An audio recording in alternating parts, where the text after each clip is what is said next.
This is the first in a series of 4 talks given by Krishnamurti in Ojai, California.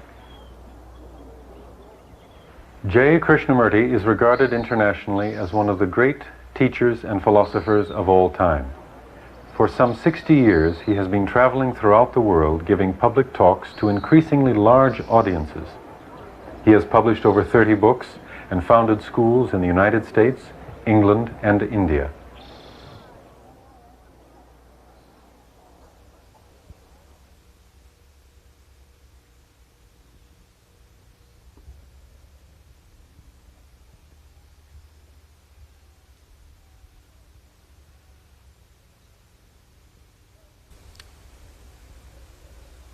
If I may, I would like to point out that this is not an entertainment.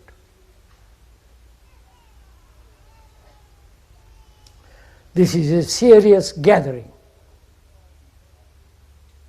as we're going to explore together the various issues of life. So please, from the very beginning of these talks and questions and answers, we are going to question everything. We're going to have a great deal of skepticism, including what the speaker is saying. Question it, doubt it, find out, if one may respectfully point out, what is true, to be able to be sensitive enough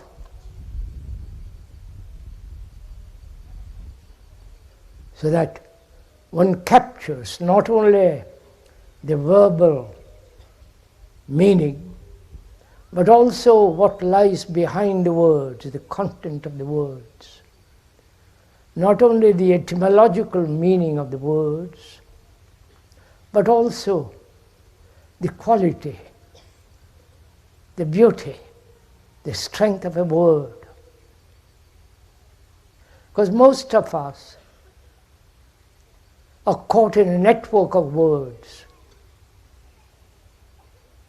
Our whole thinking process is a verbalization, making pictures and images. And we are caught in all that. So we never actually be free from words and permit to go beyond the word, or the explanation, or the description. If we could, this morning and the following days, very, very clear on these matters, that the speaker has no authority whatsoever. He is not a professional, not an expert of any kind. So the speaker, that's rather frightening to be an expert about something. But if we could together, we mean together, take a very, very long journey, a timeless journey, into the very complex structure of human psyche, of what we are, why we are behaving the way we do, why we have all these crowding thoughts, one after the other, ceaselessly, chattering. If we could together, amicably, as friends do, take a long walk into an area that superficially we have scratched, Superficially, we have had innumerable descriptions, explanations by the professionals, the psychologists, psychiatrists, the biologists and the archaeologists and so on.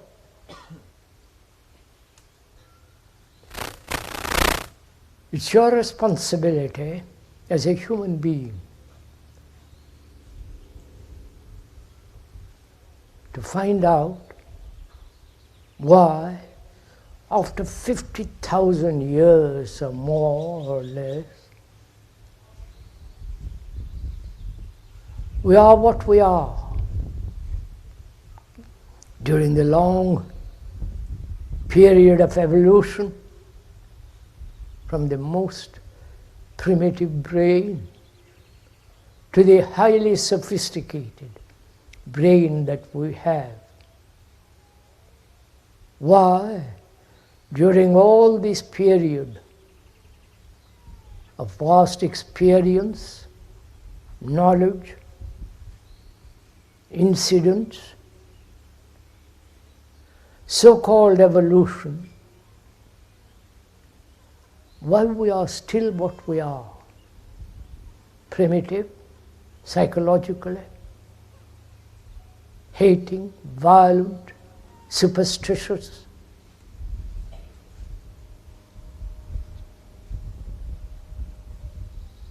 Killing each other, accepting one authority after another. I do not know if you have noticed in this country, there are experts who tell you how to dress, how to make up your face, how to have sex, how to bring up babies, how to read. And all the politicians tell you what to do. So if you have noticed, perhaps you maybe do not notice as you're too close to it. When you come to this country from abroad, you notice all these things all over again. They're telling you, everybody, the newspapers, the magazines, the priests, the evangelists, the authorities, the specialists, the experts telling you what to do.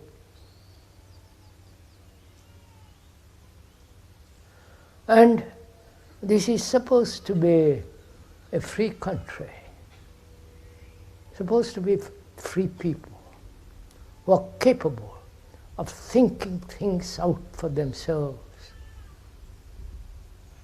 capable of dealing with their own lives, either righteously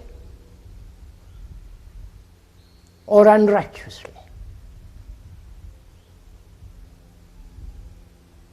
One wonders why a young nation like this, so caught up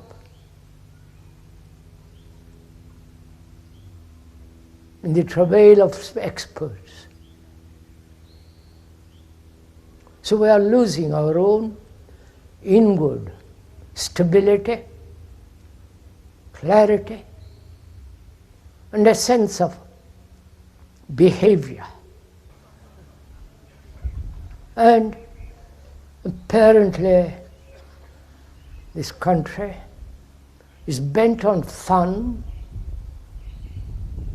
and success, money, and a way of having pleasure superficially. You must have noticed all this too. So this is the country that's becoming dominant throughout the world. From Asia, from India and Europe, they all want to go to America, to the States. Not only to have more money, to have the capacity of invention, and so on. So, please, if one may repeat it over again, we are not experts, we are not professional. We are in no way instructing you or telling you what to do, but rather, with great simplicity, with great affection, let us walk together. Together, either you walk very fast or very slowly, but together. Explore into the injustice of this world and inquire if there is justice at all.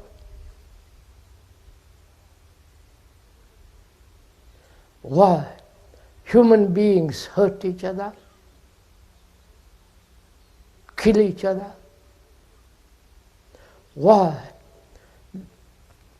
belief, faith, ideals are dividing people throughout the world?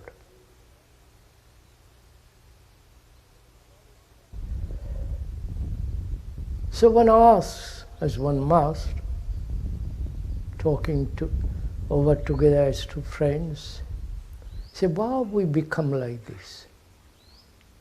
It's not only in this country, it's right throughout the world. From the most primitive village in Africa or India to the most highly civilized, so-called civilized people. What has happened to us? Some may be thoroughly satisfied with what we are, especially if you are rich, powerful, have status and position, then you don't question these things. But if one is thoroughly dissatisfied, not in revolt, dissatisfied, I hope one sees the difference between dissatisfaction and revolt. If you are dissatisfied with which comes from observing things as they are actually,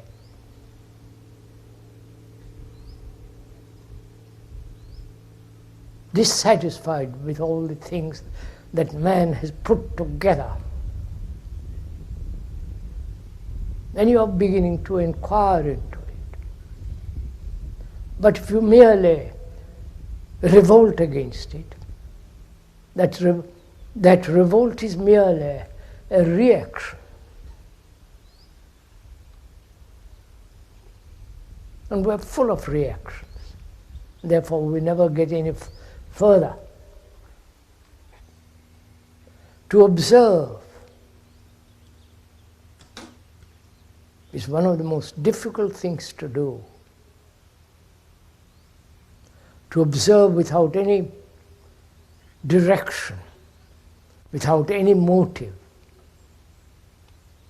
without any word, just to observe that tree, for example, without being caught in the word tree and all the implications of that word.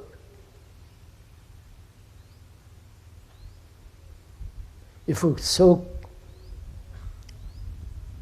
were able to observe ourselves and the world in which we live without any prejudice, without any conclusion, from any point of view, whether yours or mine or somebody else's, just to look at it first. We see there is a great deal of misery, great deal of poverty. There are affluent societies like this country, though there is poverty in this country.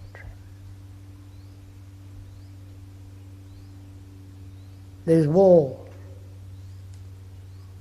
nation against nation, tribe against tribe,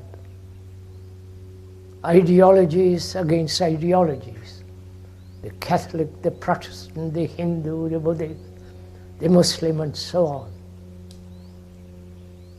2,000 years of propaganda of the Christians,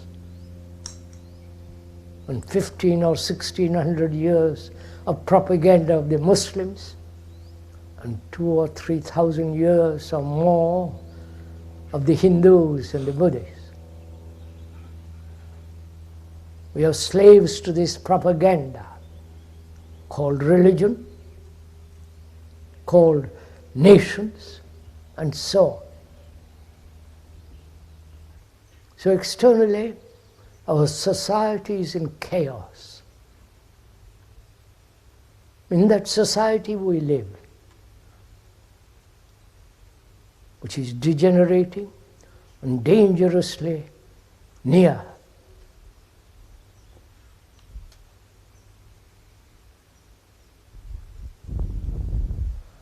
And so this is the external world in which we live. Obviously, one asks, who created all this external world? The society in which we live.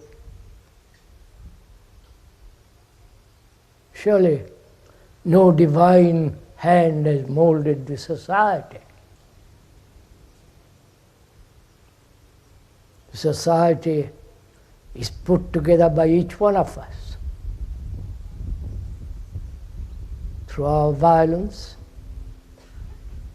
through our pleasure, through our fears and beliefs and dogmas, through our search for security in the family, the community, in the nation.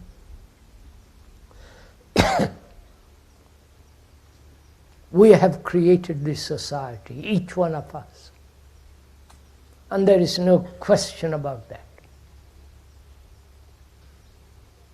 We have made the society in which we live. And there are the reformers like the communists who wish to alter the structure of the society externally. The socialists, the totalitarians, and also democratic people who through legislation and all the rest of it, want to alter the organization of society. When that organization fails, they invent another organization. You must know all this. So organizations, by reorganizing, is called progress, right? I do not know if you have noticed all these things. Politically, religiously, and socially. It happens in the universities, colleges, in professional areas. But we never question deeply, seriously, why we live in this society which we have made, which we have structured, put together.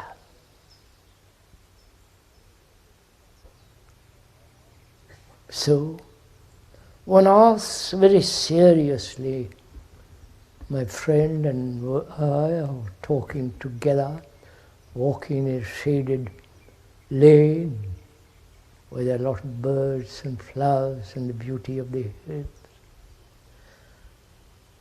Is it possible to change the human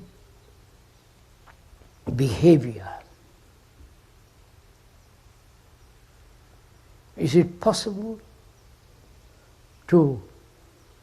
for a human being who is so fragmented, so broken up,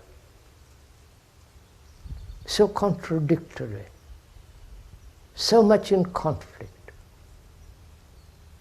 is it possible to fundamentally, not superficially, through pressure, through reward and punishment,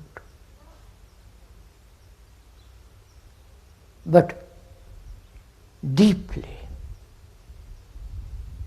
can there be a mutation not only in the brain cells themselves, but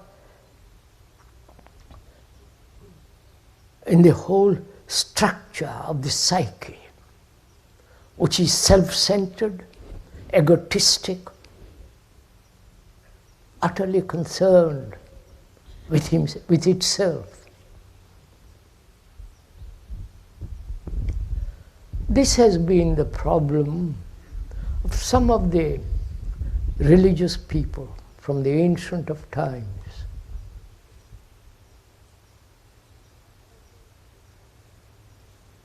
And those very, very, very few have perhaps broken the chain of self-centeredness with all its limited selfish activity. And the vast majority of people carry on.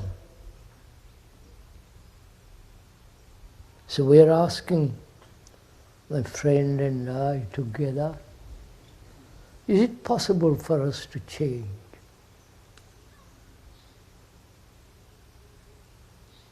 Not change to do something else. That's only a becoming. When you change what you are to what you should be, that's a form of becoming, right? So that's no change at all. I wonder if you understand this. If I'm greedy or schizophrenic or utterly committed to some kind of amusement and fun and entertainment, to change from that particular form of entertainment to another form of entertainment is still entertainment, right? But change implies an ending, not a continuity, right? I wonder if you understand all this. To have great simplicity inwardly, that can only happen when there is absolute clarity. And that can take place when there is an ending to constant indulgence. Ending. So, my friend and the speaker are talking over together. They say, is it possible for each one of us to fundamentally end greed and violence, the search lastingly for some kind of pleasure,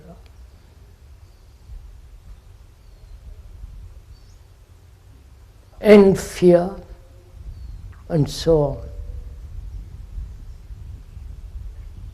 So we'll go into it now. From childhood,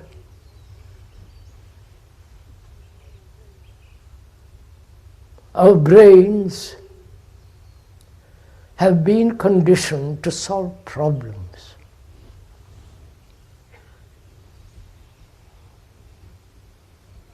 A child goes to the school, he has a problem to how to read and write.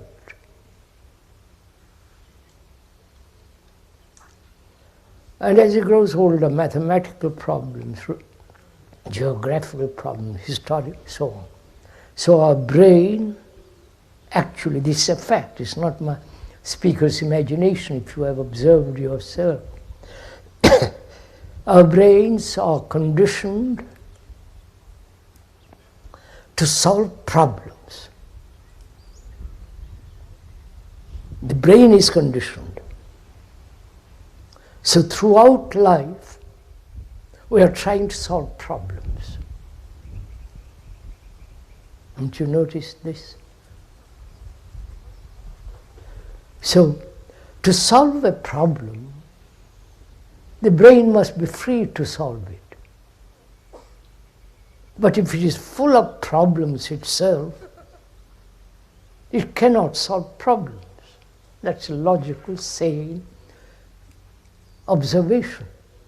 You can see it in politics, how it is, what is happening. They solve one problem, and in the solution of that problem, there are multiple problems. Right? You see this economically, and so on. So one of our first demands, or first inquiry,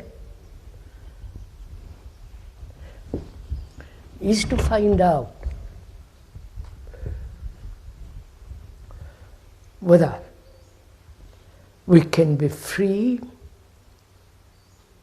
to investigate why our brains, why we are always solving problems. Why we have problems first. We have problems, right? And you go to various places to resolve your problems. If you have never been alone in the world, wandering among the hills, they'll teach you how to be alone in the woods. You pay $200 or $500 or more, and they teach you. And you are willing to be taught. Right?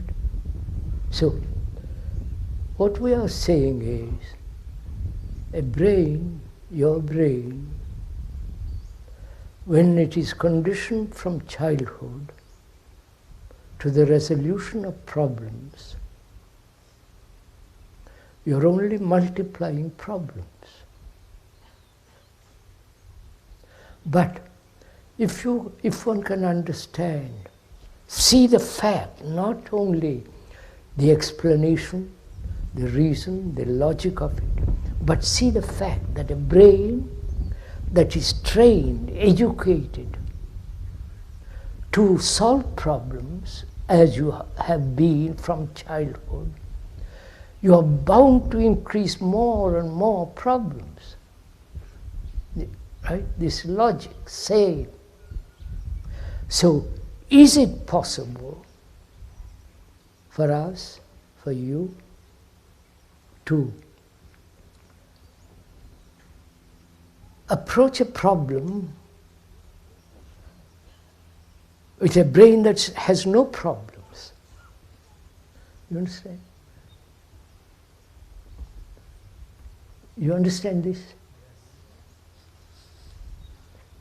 I'm afraid you don't. See the fact first that if you have problems and your brain is trained to solve problems as it is now, right? Then you can't solve the problem.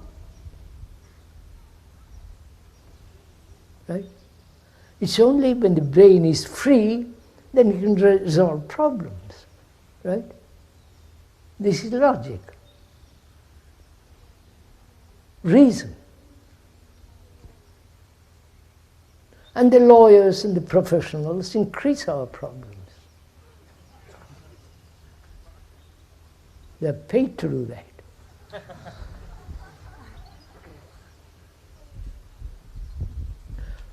Whereas if you want to solve a problem, one must look at the problem and how you approach the problem.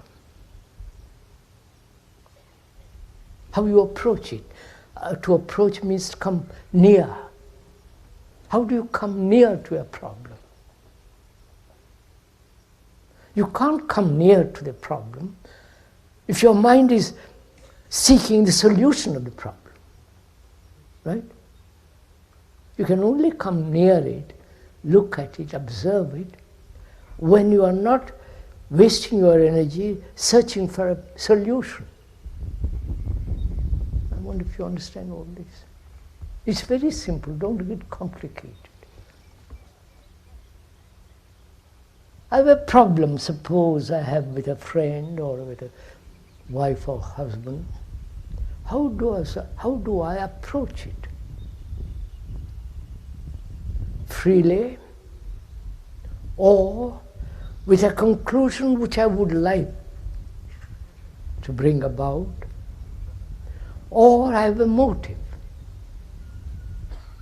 So a motive, a conclusion, a preconceived solution is a distorting factor.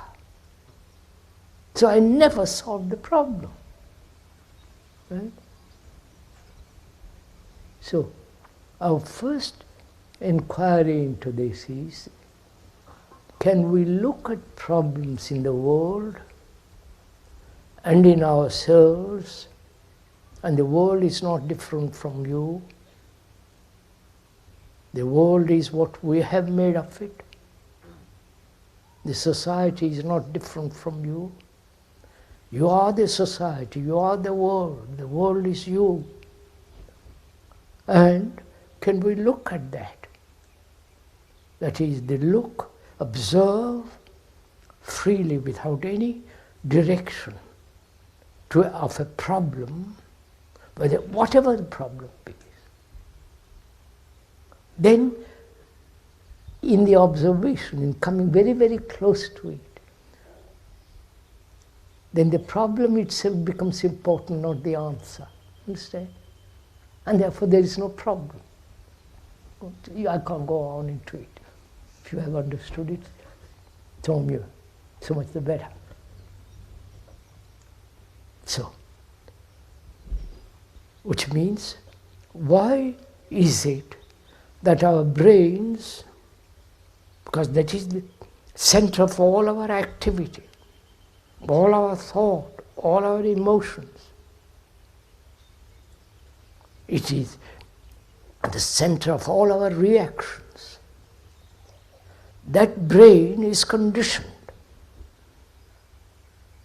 through long years of 40,000 years. It's conditioned as Christian, Buddhist, as a philosopher, as a scientist, as a psychologist, psychiatrist, the whole business of it. It's conditioned.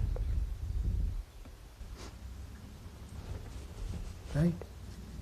What you think, what you feel, what your beliefs, what your pleasures, your faith, your prejudices, your experiences, your memories, your pleasures, and so on, all that is what you are, all that is your consciousness, with all its reactions.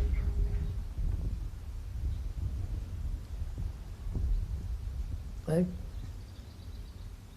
You see, nothing strange, it's very simple. Don't go to a professional to find all this out.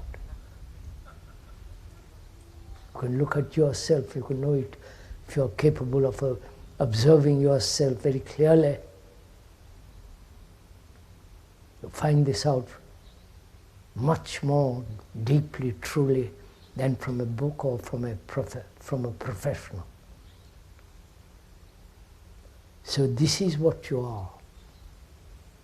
And we are asking a very serious and fundamental question. This self-centered consciousness is the consciousness of the entire world. Because every human being throughout the world is self-centered like you. He has pleasure, he has pain, he has sorrow, he has various superstitions, beliefs. He has invented gods as you have invented gods. So, this consciousness which you have, which you think is yours, personal, mine, is the consciousness of the entire world.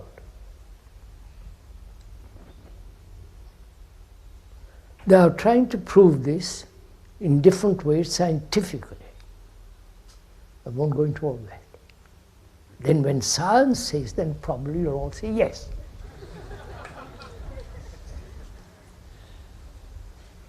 Because we have been taught to accept what the experts say.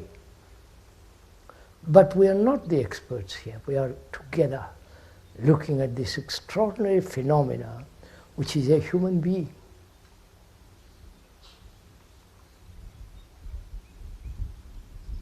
And religion, society, our own pleasures have made us think we are separate individuals. You know, what we are saying goes everything against what you believe. On the contrary, we are saying you are not individuals. You are the rest of humanity. You are humanity because you suffer, because you have fears, you have many illusions and superstitions and beliefs. You have one God or one Savior, and they should have 1,000 gods. Perhaps that's more fun. So you are like the rest of the world. It's a tremendous realization, this fact. Then you will not kill another. Then you will be, if you kill another, you're killing yourself. So that is the one thing our conditioning has made us.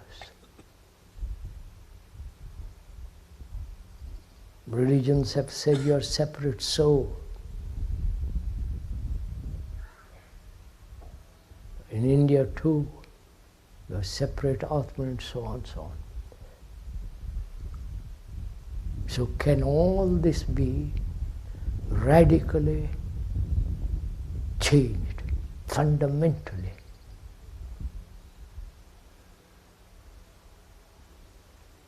So that we can live on this earth which is so beautiful, even though it's rather hot this morning. It's such a beautiful world. Not in pictures, not in the museums. But when you look around, the hills, the rivers, the valleys, there's a great sense of beauty in the world.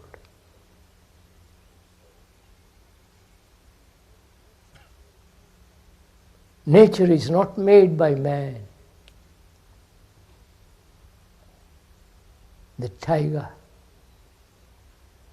is not put together by thought.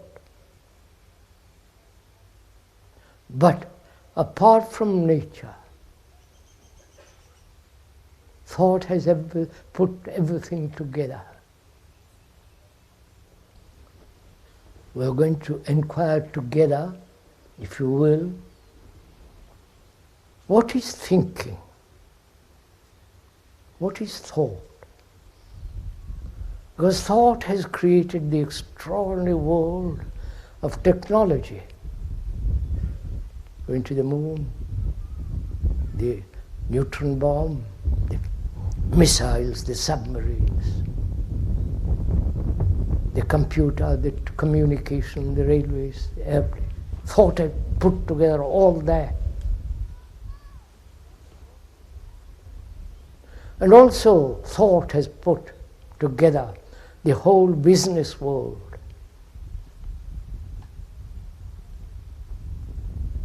Thought has also put together all the cathedrals of the world. The temples, the mosques, the churches, and the magnificent, the beautiful cathedrals of Europe. And also thought has put all the things that are in the churches, in the cathedrals, in the temples, and the mosques. Their rituals, their garb, their clothes, their scepters, all the things that go to show off the religious person. And also thought has invented God. So we should inquire very carefully into the nature of thought. Because everything we do is based on thought. Your relationship with another, intimate or not, is structured by thought.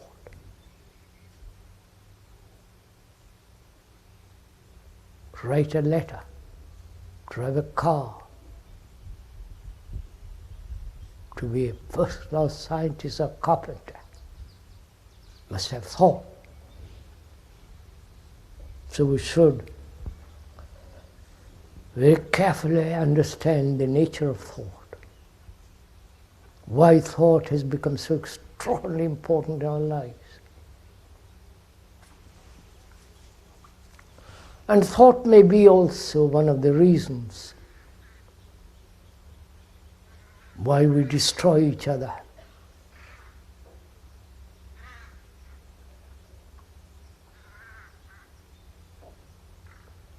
So what is thought? What is thinking?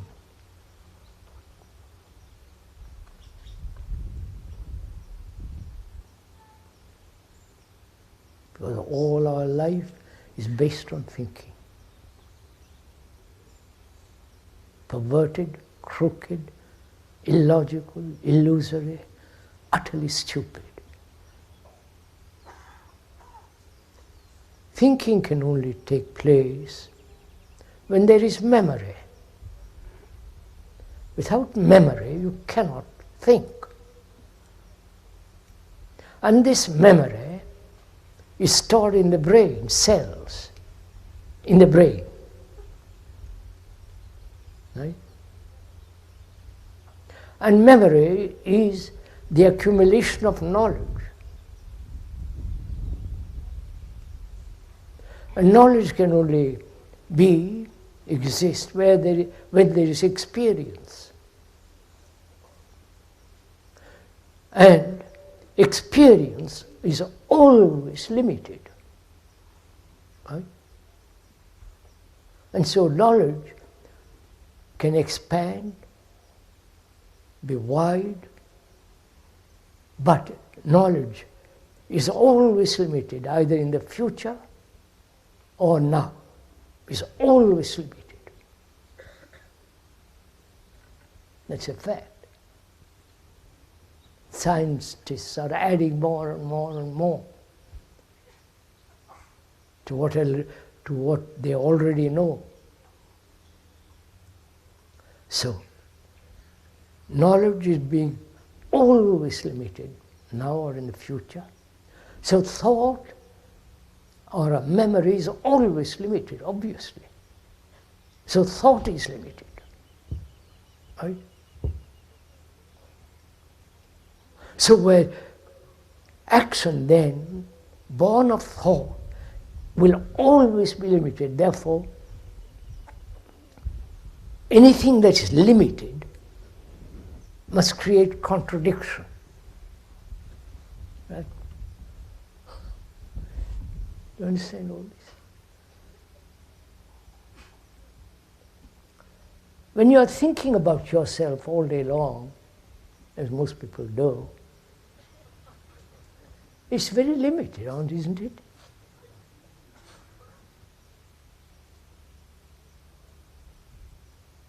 And an action born of that limitation must create innumerable problems, contradictions. So, go into it more deeply, which is, as thought is limited, which is logic, which is so, there is no complete thought about anything, cannot. It can think about completeness. It can think about measureless. But the thing that thought thinks about as being measureless is still limited, because in itself thought is limited, right? So thought being limited, everything it has done has created contradictions. That is, thought has created nationalities. Right?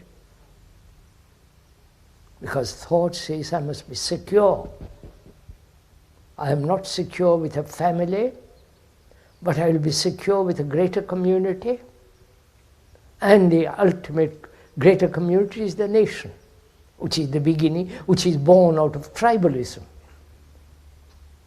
Nationalism is merely another form of glorified tribalism. And so, therefore, you have divided the world into the Christian world, the Buddhist world, the Hindu world, the Islamic world, with their separate gods, which all seems so utterly silly. Pardon me by saying so. And so where there is division, there must be conflict. Right? There's conflict going on in the eastern end of the Mediterranean, between the Jew and the Arab, the Iran and the Iraq, fighting about war. The things, the ideological gods and suppositions which each group has created. So when one realizes, not verbally or logically, but the reality of that thought is everlastingly limited. There is no ending to the limitation of thought. Thought then is a material process. Because it's stored in the brain. It's a material process.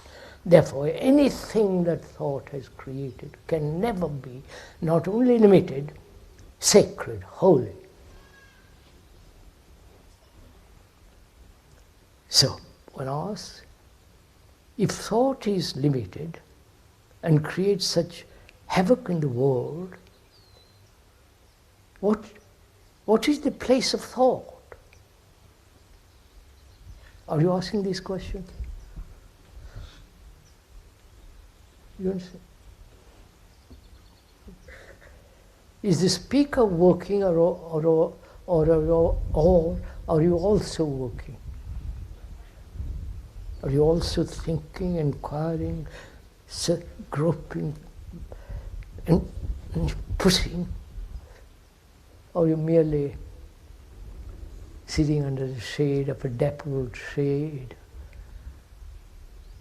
enjoying the mountains and the hills and the quietness of this place, which is good too, but to listen to something that is true.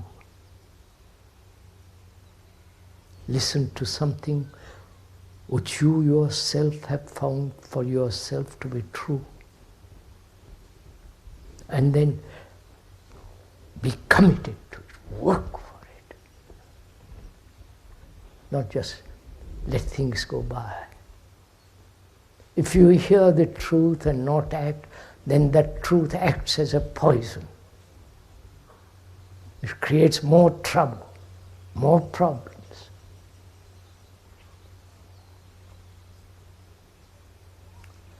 So, there must be right place for thought. You cannot go from here to your house without thought. You cannot drive your car as soon as you leave this place. When you want to get home, you have to use thought. You have to use thought when you write a letter. You have to use thought when you do business, and so on. So thought has a right place. But has thought any place at all? Please listen to this. Has any place at all in the psychological area, any place at all in relationship with each other? You understand my question? Has thought a relationship, in relationship, a place at all? If it has, then in that relationship there is a limitation. Therefore there is division. Therefore there is conflict. Right? In my relationship to a wife or to a husband, to a girl or boy and so on, if in that relationship thought plays a great part, as thought being limited, then that very limitation creates a division between her and him. And therefore, where there is division, there must be conflict. As you know very well, in all your relationships there is conflict. However much you may like another, I won't use the word love. However much you may like the other, have pleasure with the other, it's always limited, therefore breeding conflict. That's law, that's logic, that's true.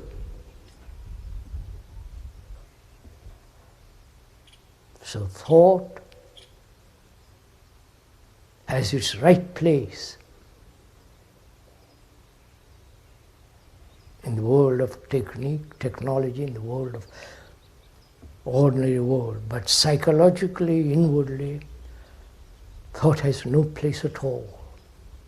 Then there is a place that's the very, that creates the self, the me. And the me, the ego, the persona, is very limited. It can imagine is marvelous. You can imagine an extraordinary thing. Whether that imagination, whether that picture is really still very, very, very, very limited, small. To see the truth of this, that's all. One has to do nothing but just see the fact of it. And that very fact, the perception of the fact, as you perceive something dangerous, like a dangerous animal, a dangerous precipice. If you see this as factually, as actually as that, then you break the whole chain of continuity of the self. Then only it's possible to live with another with without any single shadow of conflict. Because the conflict is the very essence of violence. We think violence is out there. The terrorists, the kidnappers, the wars, the people who carry guns. As in this country, everybody is allowed to carry guns. Most extraordinary country. You go into a shop, you can buy a gun.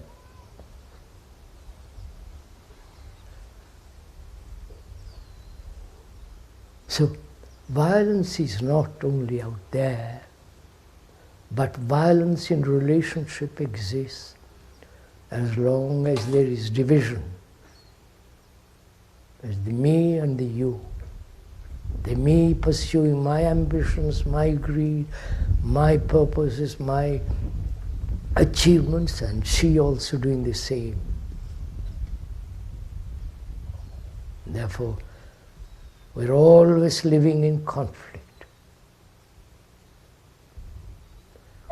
And realizing the conflict, we say, how am I to solve it? So we come back, brain being conditioned to the solution of problems from childhood. So you say, all right, let's see how I can resolve or change or bring about ending of conflict. That becomes a problem. Right? That's what you're doing now. How am I to end conflict? But if you saw the root of it, the cause of it, whatever has a cause, that cause can be changed, can be removed. The cause of conflict is the sense of division brought about by thought, which is limited. And whatever is limited, religions are limited. Your beliefs are limited. Anything that's put together by thought is limited, and therefore it must always create conflict. If you see the fact of that,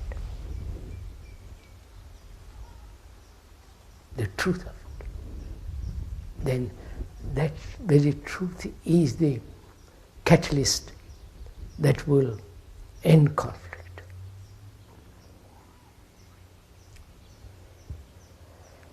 I'm finished for this morning.